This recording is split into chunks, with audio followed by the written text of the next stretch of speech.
Shalom to all my dear friends. இந்த நாளிலும் நான் நிற்கிற இடத்த பார்த்தீங்கன்னா சாதாரணமாக ரொம்ப காமனான சுச்சுவேஷனாக இருக்கலாம். ஆனால் எனக்கு கீழே பார்த்தீங்கன்னா இந்த தரைக்கு கீழே லட்சக்கணக்கான லிட்டர் தண்ணீர் ஒரு இடத்துல இருந்து இன்னொரு இடத்துக்கு போய் கொண்டு இருக்கிறது. ஒருவேளை எதற்காக இன்றைக்கு நான் நினைப்பட்ட காண்பிக்க விரும்புகிறேன் அப்படின்னா, நம்முடைய தேவனாகிய கர்த்தர் நமக்கு அந்தரங்கத்தை பார்க்கிறார். ஒருவேளை இந்த தண்ணீர் போறது தெரியல, ஆனா இந்த தண்ணீர் போற இடங்கள் எல்லாம் செழிக்கிறது. இந்த தண்ணீரினால் அநேகருக்கு அங்கே வாழ்க்கை அங்கே உயர்வுகிறது, ஆசீர்வதிக்கப்படுகிறது. இந்த காரியத்தின் மூலமாய் நமக்கு தேவனாகிய கர்த்தர் நினைப்பட்டிருக்கணும் அப்படின்னா, நம்முடைய அந்தரங்கத்தை தண்ணீர்களை கர்த்தர் பார்க்கிறார்.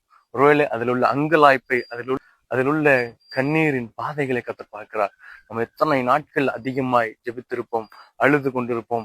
எனக்கு இந்த பிரச்சனை மாறணும், எனக்கு இந்த மேன்மை வரணும், எனக்கு இந்த காரியங்கள் கைகூறணும், எனக்கு இந்த குடும்பம் விருத்தி ஆகணும், என்னுடைய பிள்ளைகளுடைய வாழ்வு ஆசீர்வாதமா இருக்கணும், எனக்கு ஒரு புத்திர பாக்கியம் வேணும் அப்படின்னு சொல்லி நம்ம ஜெபித்து கொண்டிருப்போம். வெளியே சொல்ல முடியாத அளவுக்கு இருக்கிற காரியங்கள், ஒரே காயங்கள் எல்லாவற்றையும் தேவன் பார்க்கிறார். ஆனால் இந்த காரியங்கள் நமக்கு வெளியரங்கமாய் பிரத்யேகமாய் வெளிப்படும். தேவன் நம்மை வெளியரங்கமாய் ஆசீர்வதிக்க போகிறார். அதாவது நம்முடைய அந்தரங்க கண்ணீரை பார்த்து, அந்தரங்க அங்கலாய்ப்பை பார்த்து தேவன் நமக்கு வெளியரங்கமாய் ஆசீர்வாதத்தை தரப்போகிறார். எனவே அவருடைய வார்த்தை விசுவாசிக்கிறவர்களாய், அவர் நம்முடைய வாழ்வை வெளியரங்கமாய் ஆசீர்வதிக்க போகிறார் என்பதை உணர்ந்தவர்களாய் மகிழ்ச்சியோடு இந்த நாளை துவக்கும். தேவன் நம்மை ஆசீர்வதிப்பார்கள். God bless you all.